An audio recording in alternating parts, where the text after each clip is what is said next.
is the first COP to bring together so many of the world's finance ministers, businesses and investors with such a clear common purpose: to deliver the promise made in Paris 6 years ago to direct the world's wealth to protect our planet. The good news is that the will is there. At least 80% of the global economy has committed to net zero or carbon neutrality targets. Our challenge now is to deploy the investment we need to deliver those targets around the world. To do so, we are accelerating 3 actions today. First, we need increased public investment. And I want to speak directly to the developing countries of the world. We know that you've been devastated by the double tragedies of coronavirus and climate change. That's why the G20 is stepping up to provide debt treatments more swiftly. It's why the IMF are providing a new $650 billion allocation of special drawing rights, and Kristalina will say more on this later.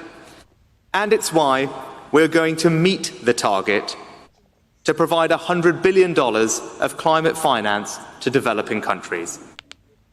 And while we know we are not yet meeting it soon enough, we will work closely with developing countries to do more and to reach the target sooner. Over the next 5 years, we will deliver a total of $500 billion of investment to the countries that need it most. And we can do more today. I can announce that the United Kingdom will commit £100 million to the Task Force on Access to Climate Finance, making it quicker and easier for developing countries to access the finance they need. And we're supporting a new capital markets mechanism, which will issue billions of new green bonds here in the UK to fund renewable energy in developing countries. 2 tangible, practical examples of how we're delivering our promise of $100 billion. But public investment alone isn't enough. Our second action is to mobilize private finance. Let me pay an enormous tribute to Mark Carney for his leadership that is delivering results. The Glasgow Financial Alliance for Net Zero has now brought together financial organizations with assets worth over $130 trillion of capital to be deployed. This is a historic wall of capital for the net zero transition around the world. What matters now is action, to invest that capital in our low-carbon future. To do that, investors need to have as much clarity and confidence in the climate impact of their investments as they do in the traditional financial metrics of profit and loss. So our third action is to rewire the entire global financial system for net zero. Better and more consistent climate data, sovereign green bonds, mandatory sustainability disclosures, proper climate risk surveillance, stronger global reporting standards. All things we need to deliver, and I'm proud that the UK is playing its part. We've already made it mandatory for businesses to disclose climate-related financial information, with 35 other countries signing up to do the same.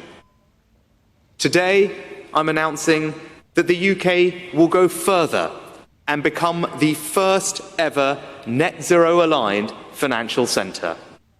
This means we are going to move towards making it mandatory for firms to publish a clear, deliverable plan setting out how they will decarbonise and transition to net zero, with an independent task force to define what's required.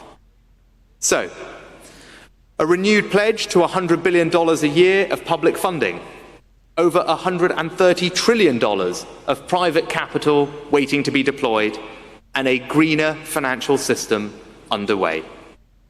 6 years ago, Paris set the ambition. Today in Glasgow, we're providing the investment we need to deliver that ambition. Now, I know when people hear about global finance, it can often feel remote and abstract. But we're not simply talking about numbers on a page.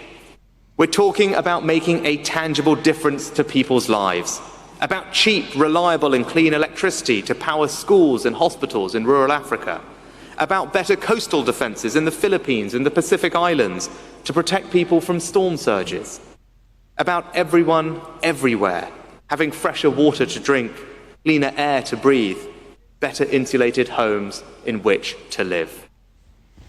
That's the vision we're asking you to commit to. That's the opportunity we're asking you to invest in.